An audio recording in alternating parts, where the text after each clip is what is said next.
bien. C'est sur Radio Chandelier, 99.8 FM. Nous, c'est l'équipe de l'émission Allô Chandelier. Bonsoir amis auditeurs de la radio Chandelier, bienvenue sur les 99.8 FM, on est heureux de vous retrouver. Nous, c'est l'équipe de l'émission Allô Chandelier, c'est sur notre fréquence tous les jours, du lundi au vendredi. À Paris 1, nous sommes présents, chers amis auditeurs. À Paris 1, nous sommes présents, chers amis auditeurs, pour vous dire, faire entendre un message qui sera donné par un serviteur de Dieu. Après son message, bien sûr, l'interaction est possible au 27 24 34 95 36, 27 24 34 95 36. Je suis Gauthier Bailly et nous avons Joël Élisée Louba à la partie technique ce soir. L'homme de Dieu présent sur ce plateau avec qui nous aurons les échanges bien sûr après le message. C'est le, j'ai failli dire prophète, c'est l'évangéliste Boaz Dekakou. Bienvenue homme de Dieu. Merci Gauthier Bailly. Bonsoir aussi à toi et aux auditeurs. Très heureux de vous retrouver. Oui, le plaisir est partagé. C'est toujours l'évangéliste Boaz, je vous connais, mais nos amis qui nous écoutent et nous suivent maintenant doivent savoir qui est l'évangéliste Boaz Dekakou. Oh, l'évangéliste Boaz Dekakou, serviteur de Dieu, au sein d'une église évangélique existant en Côte d'Ivoire depuis 1986. Elle se nomme la Communauté des Frères Chrétiens de Côte d'Ivoire. Je suis de l'assemblée locale de Yopougon, que nous appelons le phare de la nation et des nations. Donc, je suis pasteur depuis, ministre de la parole depuis 2018. 12 mai 2018. D'accord, homme de Dieu, ce soir avec vous, on aura bien sûr un message qui sera donné. Ce message portera sur quoi exactement? Oh, je suis venu pour que nous retirions un peu les instructions liées à la naissance de notre Seigneur. Voilà, les instructions, parce que la Bible déclare que, selon Corinthiens, ce qui a été écrit pour nous servir, non seulement de témoignage aussi, mais pour nous instruire. Et il y a une instruction, vous savez, parmi les 1000 choses qu'on pouvait mettre dans la Bible, si Dieu a voulu qu'on retrace comment Marie a quitté Nazareth pour aller donner vie à Jésus, ou bien accoucher Jésus-Christ à Bethléem, il y a des leçons à retirer. Et c'est par rapport à ça que je suis venu juste informer et rappeler au peuple de Dieu ces instructions à retirer. D'accord, je pense que nous allons rappeler le contexte de l'émission. C'est une émission de relation d'aide. Elle a lieu, je vais dire, sur la radio Chandelier. Vous avez la possibilité d'interagir, bien sûr, tout juste après le message de l'homme de Dieu. Je pense que Joël Élisée Louba nous fait maintenant ainsi en heure de laisser l'homme de Dieu donner son message. Voilà, soyez bénis, frères et sœurs, à l'écoute. C'est un plaisir d'être avec vous. Je suis, comme Gauthier l'a dit, le frère Boaz Dekakou. Je suis pasteur au niveau de la communauté des frères chrétiens et je vais essayer en ce jour de vous rappeler quelque chose de très important. Voilà pourquoi je dis les instructions à retirer de la naissance de notre Seigneur Jésus-Christ. Voici mon petit thème, les instructions à retirer de la naissance du Seigneur Jésus-Christ. Pourquoi je me dis? Parce que lorsque nous prenons Jean le chapitre 21, l'apôtre Jean, disciple de Jésus, a conclu l'histoire de Jésus. Il a dit, si on voulait écrire ce qui était au sujet de notre Seigneur Jésus-Christ, les livres qui allaient être écrits ne pouvaient pas être contenus sur cette terre parce qu'il a fait beaucoup de choses. Et alors, si la Bible nous fait la grâce de pouvoir avoir des informations concernant la naissance de notre Seigneur Jésus-Christ, il y a quelque chose à retirer de là. Nous allons lire ensemble Luc, le chapitre 2, du verset 1 jusqu'au verset 7. On va lire ensemble la parole de Dieu. Je lis dans la version d'Abi. Or, il arriva en ces jours-là qu'un décret fut rendu de la part de César Auguste, portant qu'il fût fait un recensement de toute la terre habitée. Le recensement lui-même se fit seulement lorsque Cyrenius eut le gouvernement de la Syrie. Et tous allaient pour être enregistrés chacun en sa propre ville. Et Joseph aussi monta de Galilée, de la ville de Nazareth en Judée, dans la ville de David qui est appelée Bethléem, parce qu'il était de la maison et de la famille de David. verset 5, pour être enregistré avec Marie, la femme qui lui était fiancée, laquelle était enceinte. Il arriva, pendant qu'ils étaient là, que les jours où elle devait accoucher s'accomplirent. Et elle mit au monde son fils premier-né, l'Emmaïota, et le coucha dans la crèche parce qu'il n'y avait pas de place pour eux dans l'hôtellerie. Bien-aimés, l'histoire qui nous est contée ici, c'est l'histoire de ce que nos frères de l'autre côté appellent la Sainte Famille, c'est-à-dire la famille constituée de Joseph, de Marie, qui était enceinte de notre Seigneur Jésus-Christ. Et la Bible déclare qu'il y a eu un empereur, parce que le royaume, la terre était en ce moment sous le contrôle de l'Empire romain. Il y a eu un empereur du nom de César Auguste qui a demandé un recensement. Mais le recensement qu'il a demandé, bien-aimé, était bizarre. C'est qu'il a demandé à chacun de retourner dans sa ville de naissance, la ville à laquelle il appartient, pour aller se faire recenser. C'est-à-dire, si tu es né, si c'était en Côte d'Ivoire ici par exemple, si tu habites à Abidjan, que tu es né à Djokwe, tu devais emprunter soit un véhicule ou aller en avion, ça dépend de toi, pour aller te faire recenser jusqu'à Djokwe. Alléluia. Mais bien aimé, la première leçon que j'aimerais que tu remarques dans cette histoire, c'est que la Bible déclare que c'est pendant qu'ils sont arrivés pour le recensement, Marie et Joseph devaient se faire recenser dans le même endroit parce qu'ils étaient de la maison de David. C'est quand ils sont arrivés pour se faire recenser que les jours de l'accouchement aussi sont arrivés au bon moment. Ça veut dire qu'il y a eu un chronomètre divin.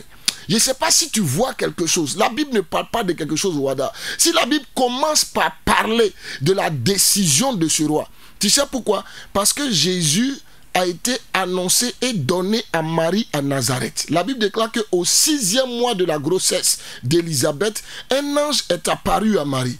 Et c'est là que cette femme-là a reçu cette grossesse le jour où elle a dit « Je suis la servante de Dieu, qui me soit fait selon la volonté du Seigneur ». Et après ça, quelque temps, elle se rend chez Élisabeth et on a la confirmation que Marie était déjà enceinte. Parce que quand elle a salué Élisabeth, l'enfant qui était dans le sein d'Élisabeth a été rempli du Saint-Esprit, il a tournoyé. Vous savez, depuis longtemps, Jésus, c'est pas quand il est sorti du ventre de sa maman qu'il a commencé. Ce n'est pas à 30 ans que les gens ont commencé à être remplis du Saint-Esprit. Au simple contact du fœtus dans le ventre de Marie, c'est-à-dire de mère à mère, une seule salutation. Vous savez, souvent, lorsque tu ne te plonges pas dans les Écritures, il y a des choses, quand tu vois, tu dis c'est de la magie, c'est de la sorcellerie. Frère, la Bible déclare qu'une femme enceinte a salué une autre femme enceinte. Mais après l'avoir salué, la femme dit Madame, tu ne m'as pas salué au hasard. Ta manière de me saluer m'a dérangé. Mon bébé a fait des tours dans mon ventre. J'ai senti qu'il a été rempli du Saint-Esprit.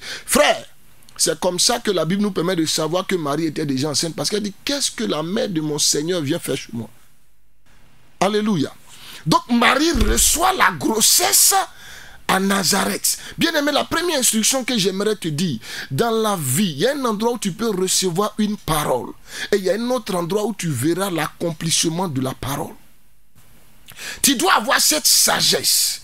Aujourd'hui, beaucoup se battent pour accomplir la prophétie. Bien aimé, la prophétie s'accomplit d'elle-même. La prophétie a besoin uniquement de 3 choses. La première chose dont la prophétie a besoin, c'est que quand elle sort, tu dois ajouter foi après l'avoir examinée. C'est pas moi qui dis, c'est la Bible qui dit. La Bible dit dans 1 Jean 4, n'ajoutez pas foi à tout esprit. Et la Bible ajoute dans le livre des Thessaloniciens, examinez toutes choses et retenez ce qui est bon. Donc lorsque tu as examiné, que tu as la conviction que cela vient de Dieu, tu dois ajouter foi. Et quand tu ajoutes foi, comme il est dit dans le livre d'Habakkuk, tu dois attendre. Mais on attend comment? Il dit, lis cette parole couramment. Parce que cette prophétie qui a été lâchée court à son terme. Et quand tu appliques la deuxième technique d'attendre, on n'aide pas Dieu. Mais la troisième technique maintenant, il s'agit de prier. La Bible déclare que Dieu va dire au prophète Élie, va te montrer à Akab parce que je veux faire pleuvoir. Dieu a dit à Élie, il va pleuvoir. Élie arrive, la journée, il prend le temps de se manifester, les prophètes de Baal, aux alentours de 17h par là, parce qu'on dit à l'heure de l'offrande du soir, c'est-à-dire entre les deux soirs, c'est-à-dire entre 16h30 et 18h, ça dépend. Si c'est la nuit qui dure que le jour, on peut être entre 16h30 et 18h. Mais si c'est le jour, le jour qui dure, pardon, que la nuit, on peut être entre 16h30 et 18h, mais quand c'est la nuit, on peut être entre 16h et 17h30. C'est là on appelle entre les deux soirs, c'est cette période-là. C'est le contraire de l'aurore. Et c'est à cette période qu'il fait l'offrande. Mais quand il finit de faire l'offrande, il dit au prophète, il dit au roi Akab, va manger, j'entends le bruit d'une pluie. Mais il lui dit, va manger, j'entends le bruit d'une pluie. Je crois qu'Élie devait se croiser les mains. Et c'est là où beaucoup de chrétiens pêchent par rapport à une prophétie. Dès que tu reçois une parole prophétique, sache que le diable viendra vers toi. Le diable viendra contre toi pour la parole que tu as reçue. Et par rapport à ça, tu dois te lever dans la prière. Sinon, pourquoi la Bible dit que si elle tarde? Parce que le diable fera tout. Il ne peut pas l'empêcher, mais il peut la retarder. Et c'est pour cela que Élie va entrer dans la prière. La Bible dit qu'il va mettre sa tête entre ses jambes. Selon les théologiens, on dit que c'est la manière dont les femmes hébraïques donnent vie, qu'elles accouchent. Et donc c'est comme si cet homme était conscient que de sa prière allait dépendre l'enfantement de cette prophétie. Voilà pourquoi tu vas voir une prophétie annoncée depuis 700 ans. Dans la Bible, 2 personnes ont été cooptées pour prier pour cette prophétie. Siméon le juste dans Luc chapitre 2 et Anne la prophétesse. On dit qu'elle a été mariée 7 ans. Elle a vécu 7 ans seulement avec son mari. Après ça, elle s'est retrouvée au temple et elle avait 84 ans. Mais on dit elle gênait jour et nuit, elle était dans la prière. C'est pour ça que quand Jésus est né, Dieu a voulu que Siméon le voie et que Anne la prophétesse puisse le voir. Pourquoi? Parce que si tu as prié pour quelque chose, Dieu aussi veut que tes yeux voient ça avant que tu ne partes. Est-ce que tu me comprends? Et la Bible dit que Dieu donne une prophétie à la dame. L'ange lui dit, tu es enceinte, et elle reçoit. Mais maintenant, elle doit accoucher. Le problème, Jésus doit sortir à Bethléem. La prophétie a dit que c'est de Bethléem que doit sortir Jésus. Tu sais, ce virage-là a fatigué les pharisiens. S'il y a une raison pour laquelle les pharisiens n'ont jamais cru en Jésus, ils ont dit, mais on l'appelle Jésus de Nazareth. S'il est le Messie, on doit l'appeler Jésus de Bethléem. Mais bien aimé, la Bible dit qu'il sortira de Bethléem. Est-ce que la Bible dit qu'il a grandi? Il va grandir à Bethléem. C'est pour ça que David dit, quand Dieu a parlé une fois, j'ai écouté 2 fois. Parce que Dieu, quand il parle, il faut le comprendre. Laisse-moi te donner un témoignage. Un homme de Dieu avait une grande église en Europe. Et l'église connaissait des problèmes, des turbulences, difficultés. Il règle problème sur problème. Et puis, il va dans la prière, il cherche la face de Dieu. Et Dieu lui dit, donne-moi 52 épouses. Oh my goodness. Il est sorti avec la révélation. Il a réuni le conseil de l'église. Il dit, pour que les problèmes de l'église s'arrêtent, je dois prendre 52 femmes. Ah, papa, 52 femmes comment? La Bible dit que à chaque l'homme quittera son père, s'attachera à sa femme. Toi tu prends 52, dis non, c'est la révélation. Bon, un homme de miracles, de prodiges. Lui vient dire, son Dieu lui a dit, il prend 52. Toi tu fais comment? Bon, les plus durs ont dit, bon papa, je crois que c'est là où notre chemin s'arrête. Vous savez, dans la vie, si quelqu'un ne t'arrange pas, tu es libre de partir. Lui on dit, c'est là où toi et nous on s'arrête. Il était déjà marié à une première. Il a pris 2, 3e. Vers 3e, le Seigneur a vu que son fils est en train de mener tout le travail qu'ils ont fait depuis les années. L'homme de Dieu est tombé, il est mort. Quand il est mort, arrivé à l'enterrement, ils étaient en train de prier. Parce que la prophétie sonnait dans les têtes. On dit, mais qu'est-ce? C'est là que Dieu va expliquer. Il dit, mais j'ai demandé à mon serviteur de me donner 52 épouses. Pourquoi? Il avait une église de plusieurs milliers de membres. Dieu voulait qu'il détache en 52 branches. Parce qu'il avait concentré l'église. Et rien comment lui, il a compris ça. C'est pour ça que David dit, Dieu a parlé une fois, mais moi j'ai écouté combien de fois? Il faut comprendre d'abord de manière littéraire ce que Dieu dit. Bon, ça quand on dit littéraire, c'est parce que pour nous là c'est écrit. Sinon, il faut comprendre d'abord dans le français ou bien dans le patois, parce que Dieu parle l'esprit. Maintenant, nous on traduit ça en guéré, en bété, en français, en grec, en hébreu. Maintenant, il faut comprendre le sens caché. C'est ça les théologiens appellent Réma. Alléluia. Vous savez, quand tu ne comprends pas là, tu crées des problèmes. Il y a nos frères qui ont dit, bon, comme ils ont dit au monsieur là, enlève tes sandales. Eux, vraiment, eux, ils ne portent plus chaussures. Tout ça là, c'est ça qui nous met dans le problème. Mes frères, je referme la parenthèse. Alors, nous arrivons à un point où la dame a reçu une prophétie et elle doit entrer dans l'accomplissement. Et eux, ils ne croient pas. Alors qu'ils devaient sortir. Remarquez, Jésus n'a pas fait plus. Je ne crois pas que Jésus a fait plus d'une année là-bas. Parce qu'à peine on a accouché, quand les mages l'ont honoré, Dieu a dit à Matthieu, dans Matthieu, il a dit à Joseph, prends l'enfant et puis fuis. Donc, Dieu va créer quelque chose. Il va permettre. Quand la Bible dit Dieu est le maître des temps et des circonstances, souvent le diable nous distrait. Et on a envie d'aider Dieu. Pourquoi? Parce qu'on se dit, mais comment la chose va m'arriver? Frère, vis ta vie normalement. Viens à l'église. Marche dans la sanctification. Prie pour ce que tu as reçu. C'est Dieu qui va orchestrer. Lui là, c'est le meilleur scénariste. Non, s'il met un scénario en place, ça ne loupe pas. C'est garanti. Non, il ne loupe pas sa cible. C'est pour ça qu'il se présente comme le maître des temps et des circonstances. Quand il envoyait Joseph en prison, quand tu as regardé ça d'abord, tu as dit, mais vraiment, le gars même là, quand on le suit même, c'est de souffrance en souffrance. Oh, lui, il a vu un rendez-vous divin. Il a vu le songe de Pharaon venir. Mais il fallait que quelqu'un qui va parler de Joseph à Pharaon puisse rencontrer Joseph. Mais il rencontre Joseph comment? Il fallait que les deux soient dans la même prison. Frère, la prison où ils ont mis Joseph, c'était pour les prisonniers du Pharaon. Mais le monsieur, dans sa colère, c'est là qu'il allait mettre Joseph. Lui, il pensait qu'il lui faisait du mal. Regarde, il y a des choses qui t'atteignent. Ce n'est pas parce que Dieu n'est pas puissant. C'est Dieu qui est en train d'orchestrer. Quand tu vois quelque chose t'atteindre, regarde, même le diable, il a négocié avec Dieu pour pouvoir toucher Job. Et puis on lui a donné une limite. S'il était tout pouvoir là, quand on lui a donné une limite, il devait dépasser. Quand lui on dit touche tout ce qui lui appartient, il devait dépasser. Quand ils ont dit encore touche sa santé mais ne touche pas sa vie, il devait dépasser. Mais il connaît. C'est nous on fait comme si le diable est... Frère, c'est une créature. Il est limité. C'est pour ça que lui et Dieu, ils ont joué un jeu. C'est pour ça que la Bible déclare que c'est les choses folles Dieu a utilisées pour confondre les sages. Parce que c'est la folie de Dieu qui a battu l'ange qui était plein de sagesse qu'on appelle Lucifer. Tu sais, Dieu, mon père a un proverbe qui me plaît bien. Il dit toujours à l'église, il dit quand tu veux le dribbler en haut, lui t'a dribblé en bas. Il est parti. Alléluia. Alors, il dit, il leur donne. César lui-même, il ne sait pas. Il est couché dans son palais. Il ne sait même pas pourquoi il doit faire ça. Il dit, bon, maintenant là, tout le monde doit se recenser. Je veux que tu retiennes le Dieu que nous adorons. Quand il te dit que le cœur du roi est entre ses mains, ce n'est pas bavardage. C'est vérifié. On parle des Romains. Des gens qui ne connaissaient pas le Dieu des Juifs. Mais Dieu a parlé à son cœur. Parce qu'il fallait que ce recensement soit pour que Marie se retrouve à l'endroit où elle doit accoucher. Parce que sans ce recensement-là, Marie ne peut pas arriver là-bas. Est-ce que qui va dire à Marie? L'ange lui a dit son mère sera enceinte. Mais si elle connaissait la prophétie. Et c'est là ma deuxième leçon. Vous savez, quand tu as une prophétie, il faut être sensible. Tu sais pourquoi? Parce que souvent ceux qui ont des prophéties, quand ils ne sont pas sensibles, ça s'accomplit, ils n'ont pas vu. La Bible déclare que quand la chose s'est accomplie, c'est quand les mages sont venus dire, on est venu adorer le roi des Juifs. Ce qui me plaît, Hérode n'a pas demandé aux gens, mais moi, je suis qui? Vous voyez couronne sur ma tête. Vous savez, dans la vie, tu peux tromper tout le monde, sauf toi-même. Il savait qu'il était assis là, mais ça ne lui appartenait pas. C'est pour ça qu'il dit, tout ce que Dieu donne est occupé. Mais bien aimé, tout ce qui est occupé, ce n'est pas Dieu qui donne. Est-ce que tu comprends ça? Tout ce que Dieu donne est occupé. Quand il a donné Canaan, il y a des gens qui habitaient. Sinon, quand les gens quittaient l'Égypte, eux, ils pensaient qu'ils vont arriver à Canaan, ils vont trouver un champ vierge, libre, chacun prend son piquet, il débroussaille un peu ici, il s'assoit. Souvent, c'est ce qui fatigue les enfants de Dieu.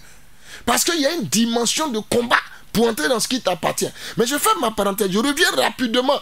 Si les mages viennent dire, et c'est là que Hérode va appeler les prêtres, il dit, venez. On dit, Jésus là, mais il va naître où? Eux, ils avaient la prophétie. Mais c'est les magiciens qui ont vu que leur prophétie s'est accomplie. Et c'est là où beaucoup d'enfants de Dieu ont des problèmes. C'est que nous avons des choses, mais nous ne sommes pas vigilants. Tu sais pourquoi le diable a tenu à rouler la pierre devant le tombeau de Jésus? Et il a mis des gardes là. Il sait qu'il ne peut pas empêcher la résurrection. Mais frère, un Jésus ressuscité qui est derrière la pierre, est-ce que tu as la preuve qu'il est ressuscité? C'est pour ça que Jésus a demandé aux gens de rouler la pierre. Parce que c'est vous qui avez mis la pierre, roulez-moi ça. Pour que quand moi je parle, Lazare saute, on le voit. Est-ce que je parle à quelqu'un?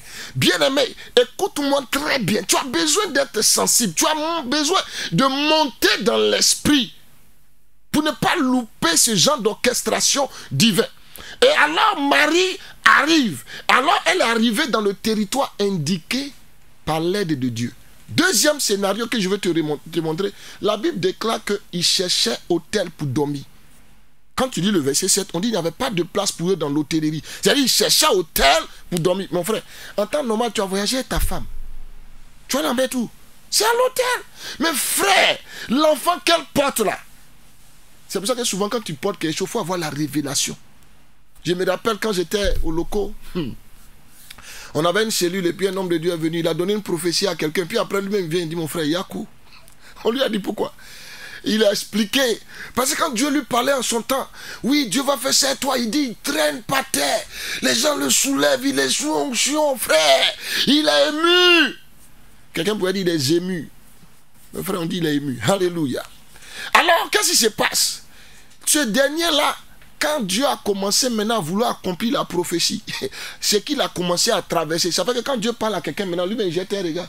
Il a dit, Yako. Et souvent, c'est ce qu'on ne sait pas.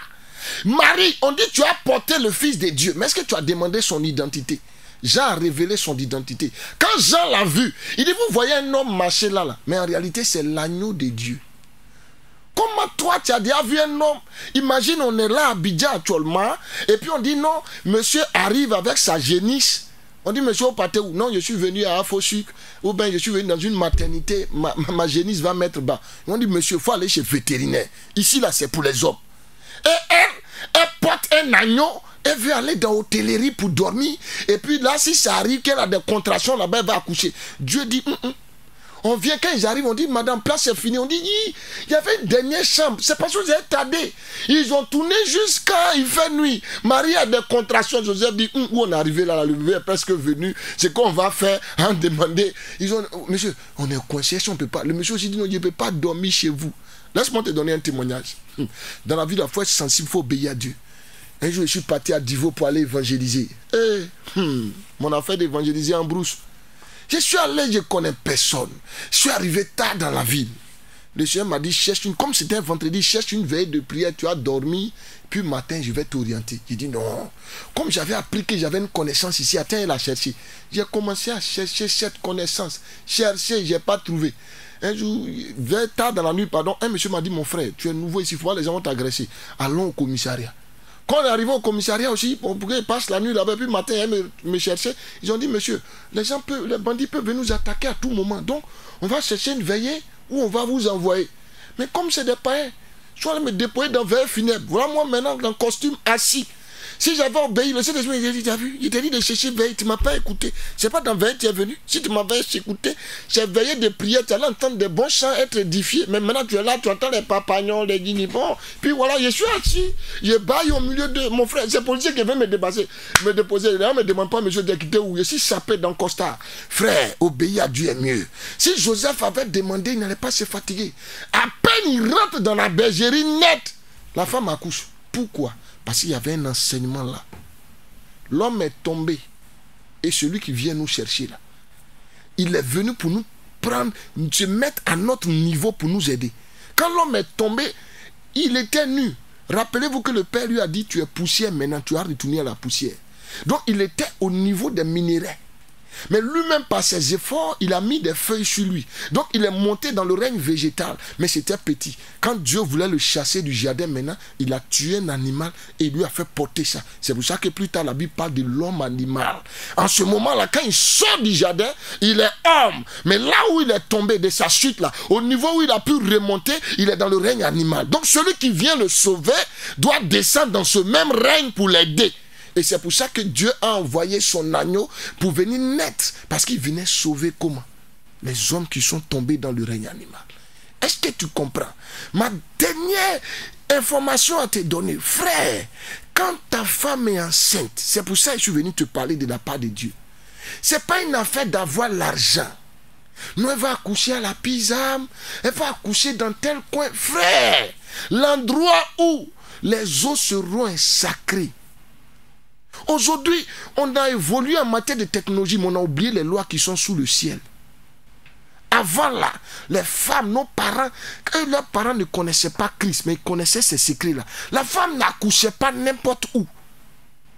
Dans d'autres ethnies même là, c'est sur les pieds du père. Il y a des femmes qui sont là pour aider, mais c'est sur les pieds du père. Le premier contact là, c'est sur les pieds du père. Ou bien d'une personne responsable. Tu sais pourquoi Jésus, on a tenu malgré que ses parents étaient de la maison de Judas? Parce que si Jésus ne naissait pas à Bethléem, s'il était en compétition pour la royauté avec quelqu'un qui avait le droit de sol, lui il perdait. Malgré que ses deux parents étaient de Judas, mais comme il est né ailleurs, tu sais que quand tu nais quelque part, on te dit tu as le droit de quoi? Le droit de sol. Voilà pourquoi les gens voient leur enfant naître dans tel pays. On dit, lui, ses parents sont ivoiriens, mais lui, il est français, il est canadien, il est béninois. Voilà, parce qu'il est né là-bas. C'est pour ça que Dieu ne voulait pas que son enfant... parce que c'est le Shiloh. Il ne fallait pas que sa royauté soit contestée. Donc, il a orchestré ça pour que l'enfant vienne. Et que l'eau, la poche des eaux se rompe. Le sang qui coule, là, ça doit toucher quel sol? Le sol de Bethléem. Et ça signifie que l'enfant est sorti d'où? La prophétie était accomplie. C'est ce que les pharisiens n'ont pas compris. Et quand ils ont entendu, il sortira de Bethléem, j'ai dit, c'est un gars qui avait habité Bethléem. Sortir de Bethléem et habiter Bethléem, c'est différent. C'est ça que je leur ai dit, dans la vie, là, quand tu ne comprends pas quelque chose, il faut demander. S'ils avaient demandé à Jésus, bon, attends, toi-même, tu es né où? Parce qu'on t'appelle Jésus de Nazareth. Tu es né à Nazareth, waouh! Tu es né à Bethléem. Parce que si tu es le Messie, tu dois naître à Bethléem. Est-ce qu'il n'avait pas leur dit la vérité? Mais ils ont commencé à le combattre. Même quand Nicodème a parlé, ils ont dit, hey, folie, aucun prophète n'est sorti de Nazareth. Hein? Oh, bien-aimé, tu sais, quand Dieu réserve quelque chose, ça ressemble à quelque chose que Dieu a rejeté. Oh, Dieu avait réservé Nazareth pour la lumière. Voilà pourquoi on dit le territoire assis dans des grandes ténèbres a vu une grande lumière briller. Bien-aimé, je termine en te disant cette chose. Je ne sais pas quel domaine de ta vie où tu vois de grandes ténèbres. Je ne sais pas qu'est-ce que tu vis comme honte. Il y a un endroit, même quand tu regardes, même tu te demandes, est-ce que je suis chrétien? Est-ce que Dieu me voit? Je suis venu te dire aussi que c'est là-bas la gloire de Dieu va sortir pour toi. Ce qui va te faire rentrer dans l'histoire, c'est là-bas, c'est caché. Ce qui a fait rentrer Nazareth dans l'histoire, c'est parce que la lumière est sortie. Vous savez, la lumière ne brille pas là où il n'y a pas de grandes ténèbres. Vous savez, quand il fait noir, même quand tu allumes une bouchette d'allumettes, ça éclaire. Et la Bible dit le territoire assis dans des grandes ténèbres. Voilà pourquoi Dieu avait réservé ce territoire. Tous les autres territoires en Israël ont connu des prophètes. Trouve ce territoire. J'aimerais dire, le domaine de ta vie qui n'a pas encore connu la visitation divine, c'est là-bas où la gloire de Dieu sera manifeste. Je suis venu te dire ces propos. Je suis venu te dire, enfant de Dieu, ne regarde pas à l'argent. Lorsque ta femme veut accoucher, prends la peine de demander à Dieu là où cela doit se passer. Deuxièmement, prends la peine aussi. Aujourd'hui, les gens vont, ils laissent le cordon ombilical. C'est l'un des moyens encore pour restaurer quelque chose. Quand l'enfant naît, prends ce truc-là, place cet cordon ombilical et enterre-le dans un bon endroit inspiré par Dieu. Voici mon dernier conseil et je te donne avec une image. Un homme a été délivré au Nigeria, un élève brillant, mais il faisait 62 ans, il était encore au Nigeria. Il a eu toutes sortes de bourses, mais il n'a jamais eu visa pour partir à l'étranger. Et comme il ne s'intéressait pas à Jésus, un jour il a décidé de donner sa vie à Christ. Et qu'est-ce qui va se passer? Il est rentré dans une église, Dieu va ouvrir les yeux de l'homme de Dieu. Or, ses parents, vous savez, ce n'étaient pas des chrétiens. Quand leur enfant naît, ils ont voulu connaître son étoile. Et ils sont allés vers un marabout. Et voici ce que le marabout leur a dit. Il dit, c'est votre enfant. Ils ont dit, oui. Est-ce que vous avez fait beaucoup? On dit, non, c'est le chien. Il dit, ah là, lui là, il n'ira pas en Afrique. Hein. La manière il a donné la nouvelle là. Ils ont dit, mais grand marabout, on fait comment? Si on veut qu'il reste à nous. Il dit, bon, envoyez son cordon ombilical. Et ils ont pris le cordon ombilical du monsieur. Ils sont partis avec le monsieur sur une pirogue. Et comme dans leur territoire, il y avait la mer, ils ont navigué, ils sont arrivés quelque part. Et il a attaché ça à un caillou. Et il a déclaré, aussi longtemps que ce caillou-là descend avec ce cordon ombilical dans les profondeurs de la mer, que cet enfant soit enraciné sur le sol africain. Frère, il a terminé major de tout ce qu'il a fait comme école. Il avait des opportunités. Mais vous savez, quand le spirituel te retient, le physique ne peut pas te sourire. Il a échoué. Il a fallu Christ à 62 ans. Son doctorat qu'il a fait, il devait aller poursuivre le reste à Londres, mais il n'a pas eu. Mais après sa délivrance, c'est là que Dieu va ouvrir les portes et ce monsieur va se retrouver à Londres. Bien aimé, ne t'amuse pas. À l'hôpital, là, quand on finit, on te donne ça. Garde, viens présenter à ton pasteur. Oh ben, prie Dieu. Il va te montrer un endroit où enterrer. Parce qu'il y a des gens pour qui on prie aujourd'hui, c'est l'endroit où même ça a été enterré qui les a créé problème. Voici mon conseil, voici ce pourquoi je suis venu te dire, si Dieu a mis ces informations concernant la naissance du Seigneur, il n'y avait pas de hasard. Et je vais terminer, mais il y a une image qui vient dans mon esprit. Est-ce que tu sais que tout ce qui se passe dans la vie de quelqu'un à sa naissance, les gens interprètent mal.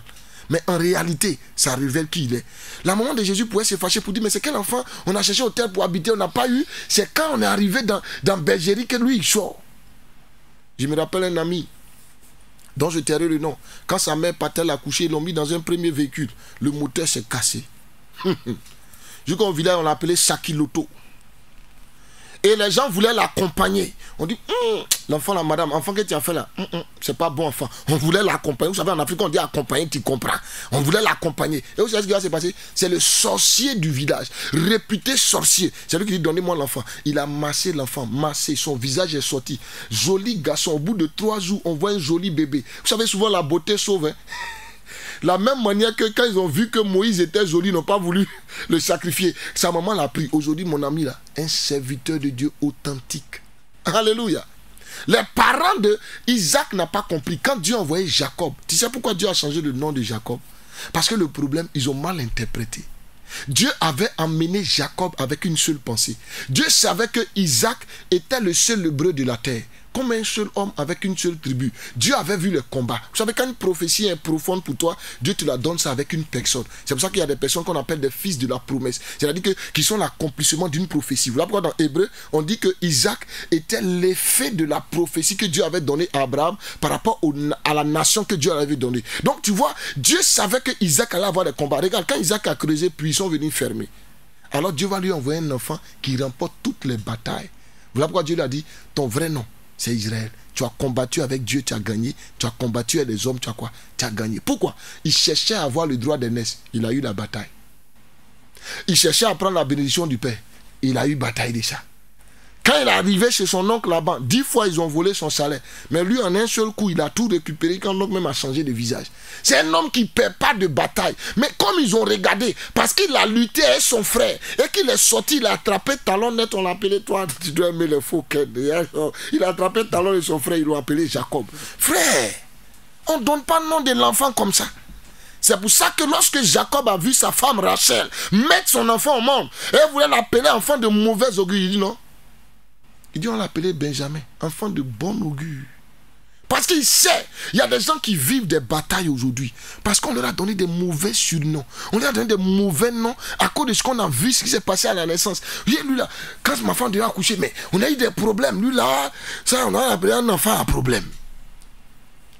Voici pourquoi je suis venu vous aider. Que le Dieu de notre patriarche, Papa Dion Robert, et le Dieu de mon père, oui, le patriarche Honoré Thébault vous bénisse. Que le notre Seigneur Jésus vous bénisse. Telles étaient les belles informations et les instructions que j'ai voulu qu'on retire de la naissance de notre Seigneur. Que Dieu vous bénisse. Radio Chandelier 99.8 FM. Nous, c'est l'équipe de l'émission Allô Chandelier. L'évangéliste Boaz de Kakou vient de finir son message intitulé Les instructions à retirer de la naissance du Seigneur Jésus-Christ. Et l'instant fait place maintenant, je vais dire au coup de fil, au 27 24 34 95 36, 27 24 34 95 36. Vous pouvez maintenant appeler l'homme de Dieu pour poser vos questions, demander la prière. C'est possible, nous sommes avec l'évangéliste Boaz de Kakou et Joël Élisée Loubaï derrière la baie vitrée. Il est notre technicien de ce jour. Je suis Gauthier Bailly. Homme de Dieu, avant qu'on ne reçoive le premier coup de fil, vous avez énuméré, je vais dire, la naissance de Jésus-Christ et tout ce qui va avec, et pris des exemples sur la vie de certaines personnes que vous avez eu à rencontrer. La première question qui ressort de cela, aujourd'hui, c'est vrai, vous avez parlé du nom qui peut être un problème et autres, mais au-delà de cela aujourd'hui, quelle information réelle encore on peut tirer pour une vie épanouie socialement? Parce qu'aujourd'hui, on a dans ce monde chrétien, vous voyez, dans ce monde d'aujourd'hui, il y a des chrétiens, il y a des païens, et très souvent on observe des païens avec une vie vraiment, je vais dire, pleine d'entrain, on le pense. Et puis on nous dit, bon, pour vous, ton Dieu te dit, attends la prophétie, elle arrive, si elle n'arrive pas, assurément, elle va arriver. Et on patiente toujours. Alors, comment cette naissance, ça peut nous apporter, je veux dire, une bénédiction aujourd'hui? Bon, ce que j'ai voulu qu'on remarque, je ne sais pas si je vais répondre à la question, mais ce que j'ai pu comprendre, ce que je veux qu'on remarque d'abord, c'est que lorsque notre femme est enceinte et qu'elle doit accoucher, il est important de prier pour savoir dans quel endroit, dans quel environnement il faudra que cette dame-là accouche. Pour que certains paramètres liés à la vie de l'enfant ne soient pas déjà mélangés. Maintenant, pour venir sur le point de la prophétie, vous savez, la prophétie, on n'a pas autre moyen que de l'attendre. Mais l'attendre comment? Dans la prière, en continuant de marcher avec le Seigneur. Je vais vous donner un exemple, je vous l'ai déjà raconté. J'étais une fois dans un programme sur Maman Moné Jeanne que je peux bénir déjà. Et c'était pour la toute première fois que j'ai vu l'homme de Dieu Mathieu Achimolo en train de prêcher. La première édition, je crois que c'était en 2013. Et je finis l'émission, je finis le programme. C'était la première édition de Céros. Ils avaient invité l'homme de Dieu Mathieu Achimolo. Il a parlé du fait qu'il parlait à la radio. Moi, je ne savais même pas qu'il y avait une radio Chandelier qui existait. Quand je suis rentré, j'ai commencé à prier. Et quelqu'un m'envoie une parole pour me dire un jour, moi, je passerai à la radio. Je vais intervenir à la radio. Bon, je ne sais même pas. Mais 2018, 2013-2018, par la grâce de mon père qui est là, je découvre la radio Chandelier et lui-même m'introduit pour que je prêche pour la toute première fois. Et jusqu'à aujourd'hui, je suis là. Je veux dire, j'ai continué le cours de ma vie et Dieu lui-même a orchestré. Je ne savais même pas. Je me demandais où j'ai enlevé l'argent. Père, frère, même pour aller au plateau, c'est difficile.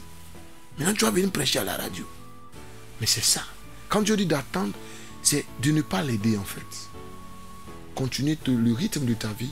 Penser à cette prophétie, la lire, prier, rappeler cela au souvenir de Dieu. Mais continuer le cours de la vie, ne pas l'aider. Vous l'avez répété 2 fois, hein? Oui. Ne pas aider Dieu, ne pas Bien aider sûr. Dieu. Alors, si on demande comment on peut arriver à aider Dieu dans notre vie? Oh, mais on le fait couramment. Mais comment on peut vouloir aider Dieu dans notre vie? Je vais prendre l'exemple de Sarah. Quand elle s'est assise dans Genèse chapitre 16, elle a fait l'analyse. Elle dit, mais on est dans un temps où l'enfant de ta servante est ton enfant. Est-ce que quand Dieu disait que j'allais avoir enfant, elle c'est pas enfant de ma servante là même? Toi, elle allait vers son mari. Ah, Daddy, Seigneur, il dit oui. Il dit, mais ton maître, ton Dieu a parlé, il dit oui. Il dit, moi je sais que Dieu il te parle. Mais est-ce que quand Dieu parlait là, c'est pas par rapport à Agar? Quelqu'un a dit même le doyen déjà avait déjà remarqué Agar dans ses déhanchements. Il dit c'est vrai. C'est vrai parce que moi-même souvent, bon, ça venait dans ma tête, mais bon, tu vois, si je parle, moi, je dis non, c'est Abraham, bon. Vous voyez? Et ils ont fait, quand ils ont fait, c'est pour ça que Dieu n'a pas reconnu, il n'a pas accepté Ismaël, parce qu'il n'a pas initié. C'est venu de Sarah. Et puisque c'est né par la volonté de l'homme, donc c'est une rébellion, cet enfant-là, on dit c'est là comme un âne sauvage, un rebelle. Donc vous voyez, elle a aidé Dieu. D'accord, on va revenir, mais on prend un coup de fil. Okay. Après ce coup de fil-là, on pourra continuer. Allô? Oui, allô, bonsoir, Chandelier. Oui, chère soeur, bonsoir. Vous nous appelez d'où et votre nom, s'il vous plaît? Je m'appelle des Trois-Rouges. D'accord, à Yopougon. Et votre nom, s'il vous plaît? Madame Aboulou. D'accord, on vous écoute, chère soeur. Je voulais dire bonsoir à papa. Bonsoir, maman. Que le Seigneur te bénisse. Amen. En tout cas, le message m'a fait du bien parce que souvent on reçoit les prophéties.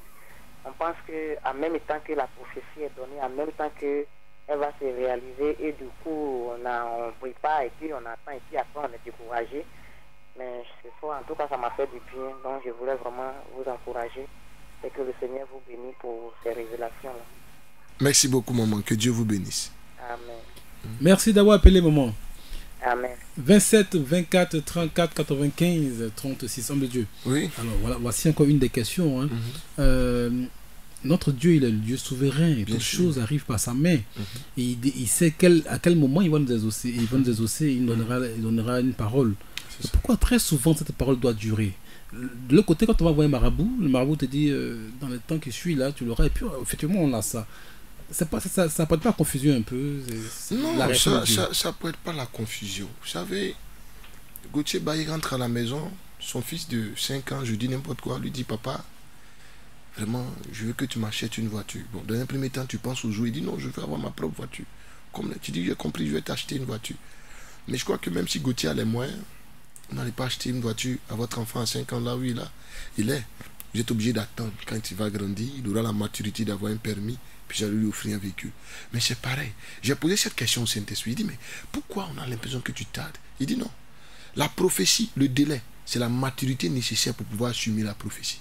Voilà pourquoi il a dit, aussi longtemps que l'héritier demeure un enfant, il ne diffère en rien d'un esclave.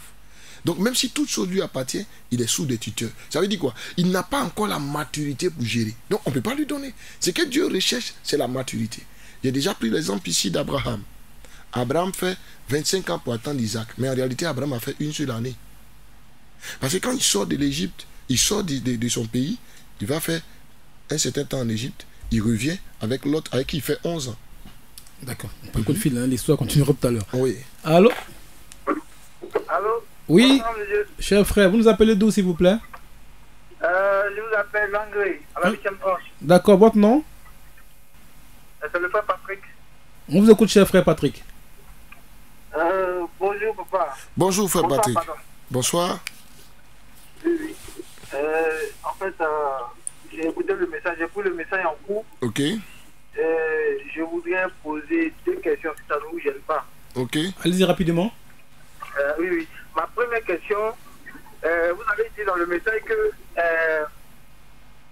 on doit, quand l'enfant naît, on doit prendre le cordon ombilical et l'enterrer dans un bon endroit. Et si quelqu'un jette le cordon ombilical dans un trou sans l'enterrer, c'est-à-dire un gros trou, il jette le cordon ombilical, tout en évoquant le sang de Jésus. Et c'est ce que tu as fait, cher frère? Oui, c'est ce que j'ai fait. Voilà. Maintenant, la deuxième question. Oui. La deuxième question, quand Jésus est né, on l'a présenté au temple. Yes. Et nous qui sommes issus des parents qui n'ont pas vite connu le Christ, et on ne nous a pas présenté au temple. Nous qu'est-ce qu'on doit faire pour rattraper ça? Ok. Oui, bien. Ok, merci. Je commence par la deuxième question. Pas de souci. D'abord, je commence par la deuxième question. Vous savez, quand nous connaissons Christ, nous sommes nés 2 fois.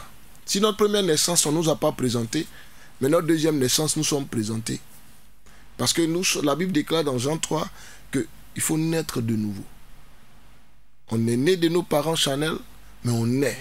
Et quand tu nais, tu n'as plus besoin d'être présenté parce que tu es né de Dieu. La Bible déclare qu'il y a tous ceux qui l'ont reçu, qui ont reçu la lumière, leur a donné le pouvoir de devenir comment? Enfants de Dieu. Lesquels sont nés ni de la chair, ni du sang, ni de la volonté de l'homme, mais de Dieu. Donc on n'a plus besoin d'être présenté à quelqu'un puisque nous sommes nous-mêmes comment? Ses enfants.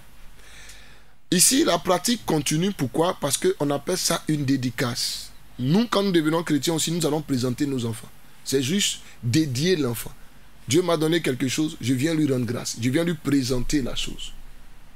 Amen. Donc pour moi, on n'a pas besoin forcément de rattraper comme notre frère pouvait penser. On n'a pas besoin de le faire. Mais aujourd'hui, pour nous qui sommes dans la foi, qui connaissons Dieu, nous retournons vers le Seigneur et nous lui disons merci pour les enfants parce que nous savons que c'est Dieu qui en donne. 27, 24, 34, 95, 36. Il avait une autre question. On revient à la question. La première question qu'il a donnée. Ah oui, c'est ça. Il avait sa première question. La première question, effectivement, c'est une technique que Dieu vous a inspirée. Je ne suis pas contre, mais je préconise ce qui est bien. Vous voyez, tout ce qui est lié au corps, la bonne attitude à avoir, c'est d'enterrer la chose. Regardez, lorsque Moïse meurt, parce que Moïse fait partie des différentes personnes qui ont été enlevées, qui n'ont pas vu la mort. Les gens ne font pas attention, parce que quand Moïse est mort, on le voit réapparaître. Alors que quand il apparaît, Jésus n'était pas encore mort. Et donc le séjour des morts, il n'y avait pas autorité. Parce que la Bible déclare que c'est quand Jésus est ressuscité que les saints sont sortis, ils sont rentrés dans la ville. Donc Dieu nous montrait par là que Moïse a été enlevé.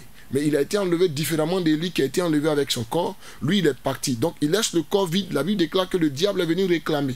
Mais pour ne pas que le diable ait accès à ça, qu'est-ce que Dieu fait? Dieu enterre comment? Le corps. Vous savez, tout ce qui est lié, tel que peut-être ta femme a été opérée, on lui a enlevé un kyste fibrome, il est important de prendre ça et de mettre ça en terre. Ça évite beaucoup de choses. Parce que ce qui est à la poussière doit retourner à la poussière. C'est le protocole. Mais il demande par la suite, hein, oui. Puisqu'il a mis ça dans non, c'est ça, il dit si c'est Dieu qui lui a inspiré, il n'y a pas de souci. Bon, mais je préconise la bonne méthode. Si c'est pas Dieu. Si c'est pas Dieu, Dieu lui donnerait un moyen de le rattraper. Parce qu'il y a des gens pour qui, aujourd'hui, quand les gens vont dans la prière, par rapport à des cas de délivrance, Dieu révèle. Moi, j'ai vu une dame, sa mère, qui était sorcière, a préparé elle à manger pour elle. Pour sa propre fille. Pour que dans le spirituel, tout ce que sa fille continue d'avoir, c'est comme si sa fille était dans son ventre, ça puisse passer par elle pour que ça puisse l'atteindre. Vous voyez? Parce que c'est un truc important. D'accord. Voilà. 27, 24, 34, 95, 36, homme de Dieu. Alors, quelqu'un pourrait dire, puisque Dieu veut qu'on atteigne l'âge de la maturité avant de nous accorder ce bien-là, mais qu'il attend qu'on ait l'âge de la maturité pour nous donner la prophétie? Non. Tu sais, s'il fait ça aussi... Que je parle, hein, ça, que je parle. Oui, je suis d'accord. Je suis content de vous expliquer. Vous savez, dans la vie, l'espoir fait vivre. C'est pour ça que la Bible, il y a 3 choses. La foi, l'amour et l'espérance. Quand tu prends le livre de Corinthiens, la Bible déclare que lorsqu'on regarde à nos prophéties, aux promesses de Dieu, à la gloire à venir, nos souffrances présentes là, on a la facilité à comment? À supporter cela. On dit, voilà pourquoi Paul dit, c'est passager. Vous savez, quand Dieu te parle, c'est cet espoir là qui te permet de traverser tout ce que tu vis. Parce que tu sais que Dieu t'a donné rendez-vous quelque part. Je vous donne ce témoignage de ce juif. Avant que Hitler ne commence l'holocauste des juifs, les tuer, il était chrétien. Il est allé adorer Jésus et dans un programme, on lui a dit qu'il serait un homme riche, il serait un homme prospère, il va mourir à tel âge.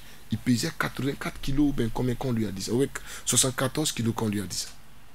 Les gens vont venir l'arrêter, on va l'envoyer dans un camp de concentration, ils vont tuer des personnes.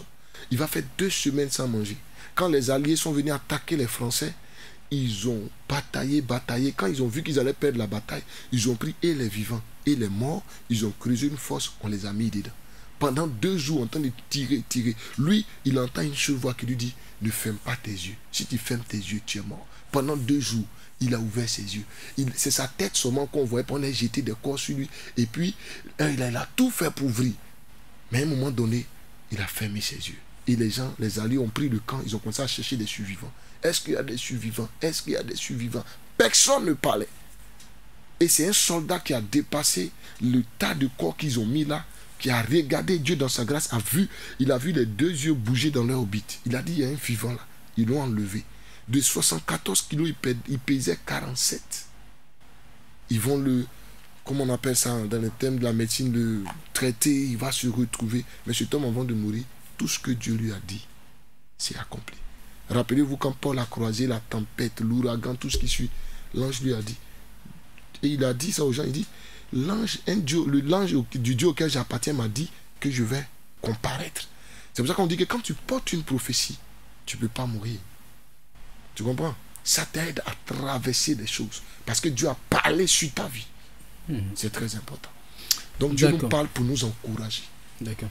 Donc c'est de bon augure qu'on reçoit les prophéties. Très bon, ça encourage. Je te donne un exemple. Moi-même, j'ai dormi au bureau du pasteur. Elle est souris.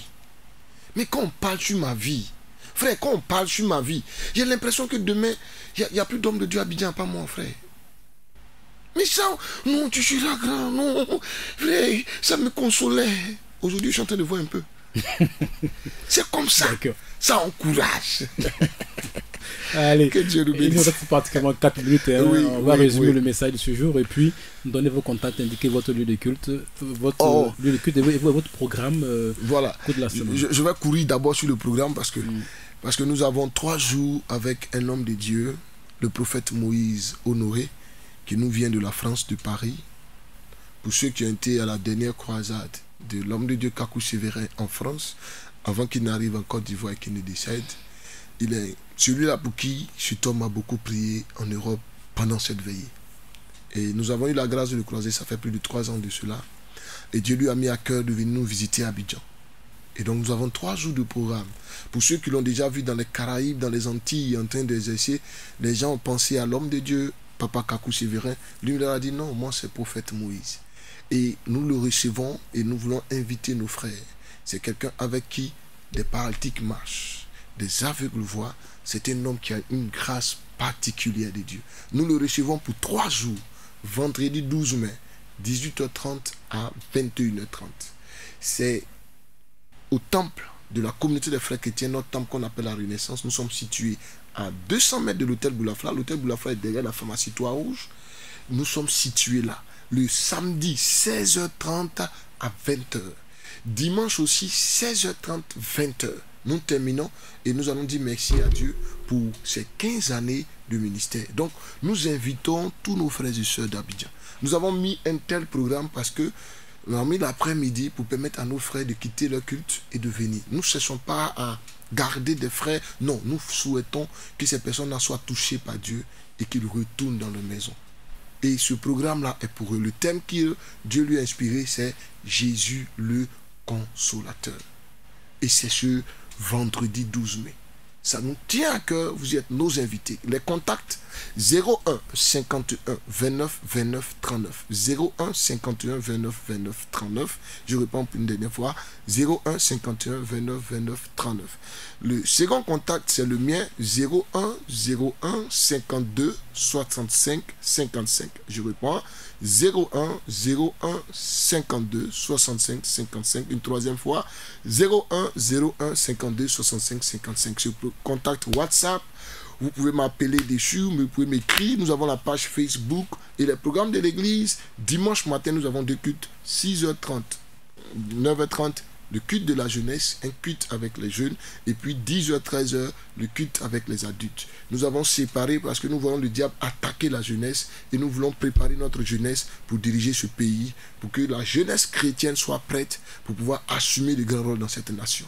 Voilà ainsi nos programmes. Donc je reprends mon contact 01 01 52 65 55. Ne nous appelez pas, nous sommes encore en direct.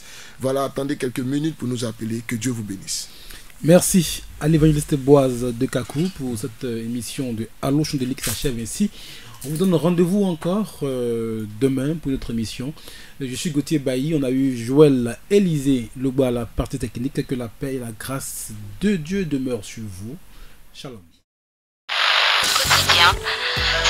Radio Chondelier 99.8 FM. Nous, c'est l'équipe de l'émission Allo Chondelier.